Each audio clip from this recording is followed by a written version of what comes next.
bring into existence in individuals like the men who signed the Declaration of Independence and gave us the government of laws.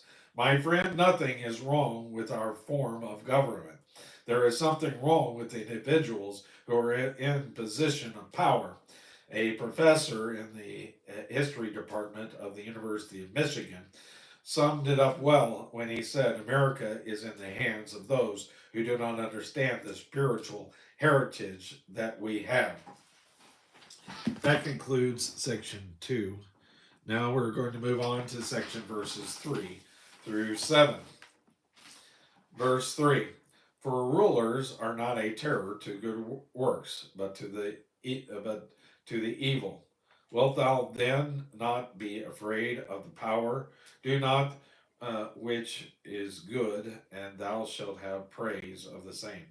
Do that which is good, and thou shalt have praise of the same. For he is the minister of God to thee for good. But if thou do that which is evil, be afraid, for he beareth not the sword in vain, for he is the minister of God and revenger to execute wrath upon him that doth evil. The government is to maintain law and order. When it does not do that, it has failed. I feel that a Christian should be opposed to the breakdown of law and order. We are to respect our rules, who are respect our rulers who are enforcing the law. I have trouble respecting any. I have great respect for our army, although it is honeycombed with corruption. I have great respect for our police officers, although I know they make mistakes. Verse 5. Wherefore ye must needs to subject not only for wrath, but also for conscience sake. Christians are to obey the law not only because there'll be judgment and have to pay the fine if we don't, but obey for conscience sake. Verse 6. For there's two fours. Okay. For this cause pay ye tribute also, for they are God's minister, uh, attending continually upon this very thing.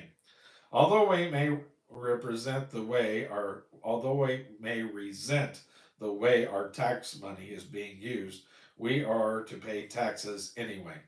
In this verse, the word for minister is one from which we get our word liturgy.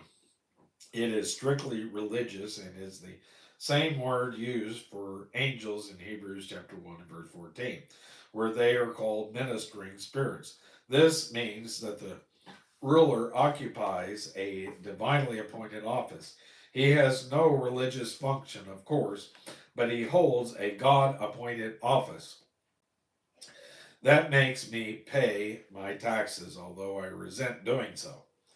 I need, we need today a heaven sent revival.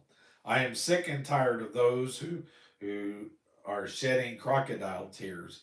They remind me of Lewis Carroll's uh, brilliant satire, Alice in Wonderland.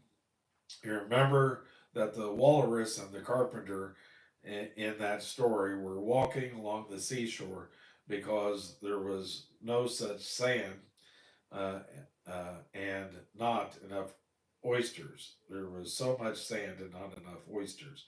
They kept on eating and eating and weeping and weeping. What a picture of corruption! But in all of this, the believer should submit to his government. Verse 7. Render therefore to all their due. Tribute to who tribute is due, custom whom custom, fear to whom fear, honor to whom honor.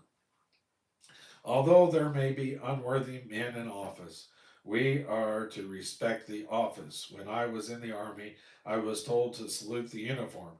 There were some folk in that uniform that I didn't care about saluting, but I saluted the uniform. We are to show respect for authority. A Christian will be the best citizen through his citizenship in heaven. That concludes that section.